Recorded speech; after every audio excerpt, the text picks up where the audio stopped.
कला दर्पण न्यूज। कोल्हापुरात कवी सरकार इंगळे आयोजित 26वे मराठी ग्रामीण साहित्य संमेलन उत्साहात संपन्न। कवी सरकार स्वाभिमानी वाचनालय इंगळे आयोजित 26 मराठी ग्रामीण साहित्य संमेलन कोल्हापूर करवीर वाचन मंदिर या ठिकाणी मोठ्या उत्साहात संपन्न झाले। सदर साहित्य संमेलनाचे अध्यक्ष म्हणून कवी गोविंद त्रिंबकराव लहाणे परभणी हे होते। माननीय प्राध्यापक मोहम्मद बाबू शेख सर यांच्या हस्ते प्रतिमेचं पूजन करून उद्घाटक माननीय डॉक्टर रोहिणी दीक्षित चिक्कोडी बेळगाव कर्नाटक यांच्या हस्ते करण्यात आले। मार्गदर्शक प्रसिद्ध कादंबरीकार लेखक डॉक्टर श्रीकांत पाटील घुणकी कोल्हापूर, संमेलनास प्रमुख पाहुणे म्हणून चित्रपट अभिनेत्री टीव्ही सिरियल जीविका सोनार नाशिक उपस्थित होत्या। प्राध्यापक अमरनाथ कांबळे यांनी मान्यवरांचं स्वागत केलं। त्यानंतर सर्व मान्यवरांचा कवी सरकार यांनी पुष्पगुच्छ व सन्मान चिन्ह देऊन सत्कार केलाय।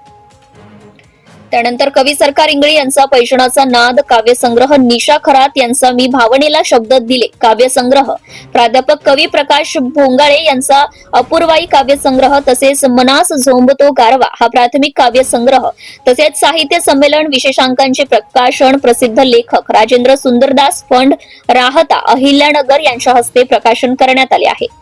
उद्घाटन क्षेत्रात करवा गोविंद लहाणे, प्राध्यापक राजेंद्र फंड, डॉक्टर श्रीकांत पाटील यांनी मौलिक असं मार्गदर्शन केलंय। संमेलनात दुसऱ्या सत्रात प्रतिबिंब काव्यमय मैफल प्राध्यापक अमरनाथ कांबळे व कुमारी कल्याणी भारत भोसले यांनी सादर केले।